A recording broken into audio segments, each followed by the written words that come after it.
The Hollywood writer's strike is over. We'll take a look at what's in their new contract. We'll also break down a new lawsuit targeting Amazon. I'm Jeff Pierre, and this is The 7 from The Washington Post. Today is Wednesday, September 27th. Let's get you caught up with today's 7 stories. At number 1, a New York judge found that Donald Trump committed business fraud for a decade. The judge ruled yesterday that the former president and his company committed fraud by inflating his net worth. The ruling means that Trump's company will no longer have the authority to do business in New York, where it has its headquarters. Trump is facing a $250 million lawsuit, which goes to trial in civil court next week. This ruling will narrow the focus of that trial. Trump does not face prison time in this case, but he does in his 4 ongoing criminal cases. Meanwhile, Trump is still running for president. He's the frontrunner in the race for the Republican presidential nomination, but he's skipping the second debate tonight. That event airs at 9 p.m. Eastern on Fox and Univision.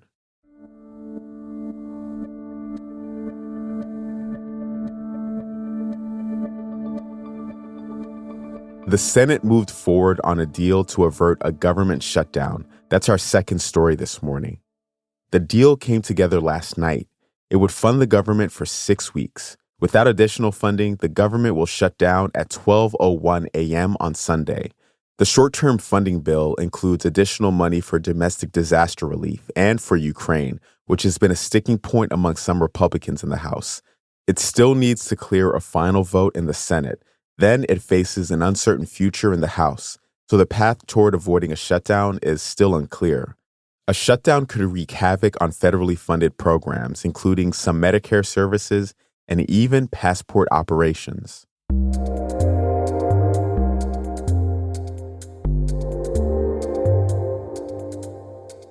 Number 3, a fire at an Iraqi wedding hall has killed at least 100 people.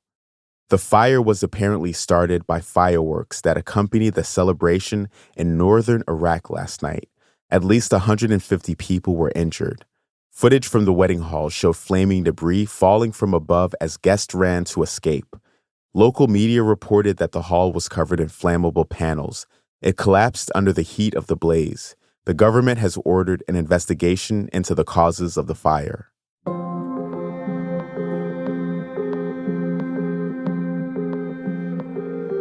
At number 4, the U.S. and 17 states filed a major lawsuit against Amazon yesterday.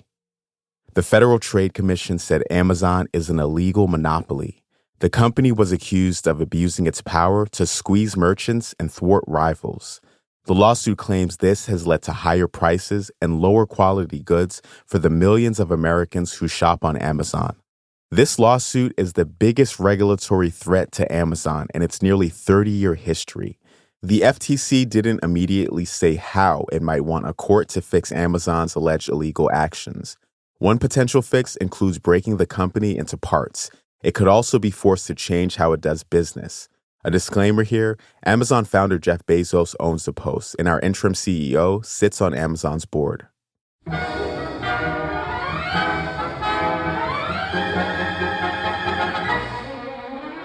The Hollywood writer's strike is over. That is story number 5.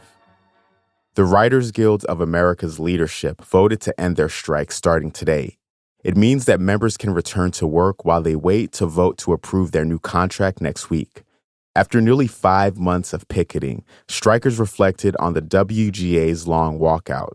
I think it's fundamentally changed me, not only as a person and as a writer, but on my views on the power of unions. The collective is bigger, and it involves more than one organization, and all the organized labor around the country seems to be watching everybody else.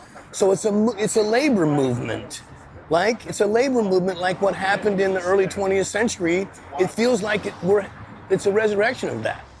The new contract is a 3-year deal. It achieved many of the union's goals. It secures minimum staffing levels, residuals from streaming shows, and protections against the use of artificial intelligence in script writing. While the writers are back to work, Hollywood actors remain on strike, but industry insiders are confident that they can reach a deal within weeks.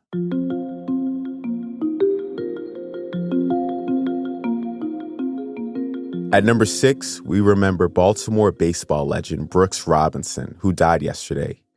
The Hall of Famer helped the Orioles win the World Series in 1966 and 1970. Here's a clip of the moment they won the 1966 title. After 2 quick strikes, McNally pitches again, and Johnson flies to center. Blair is there. He takes it, and the Orioles are the new world champions. Robinson was known as the human vacuum cleaner for the way he sucked up ground balls at third base. He's considered the best defensive third baseman of all time, and he remained one of Baltimore's best-loved athletes long after his retirement in 1977. He was 86 years old.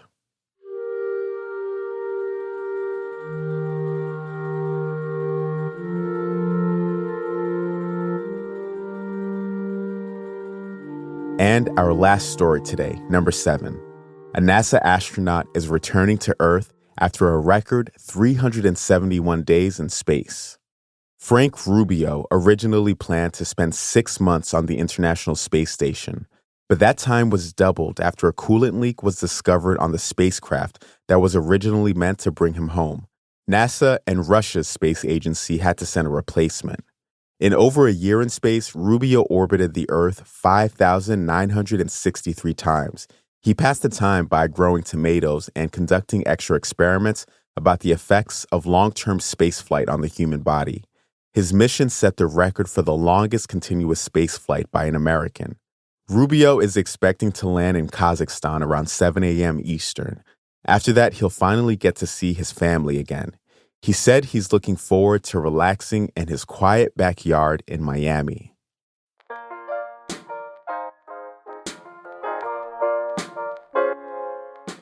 That's the show for today. If you don't already listen to our evening news podcast, Post Reports, please check it out. That's where you can hear my colleagues from around the newsroom digging in on exclusive reporting from the Post. Just search for Post Reports wherever you listen to podcasts, and be sure to subscribe to the show. I'm Jeff Pierre, and I will meet you back here tomorrow.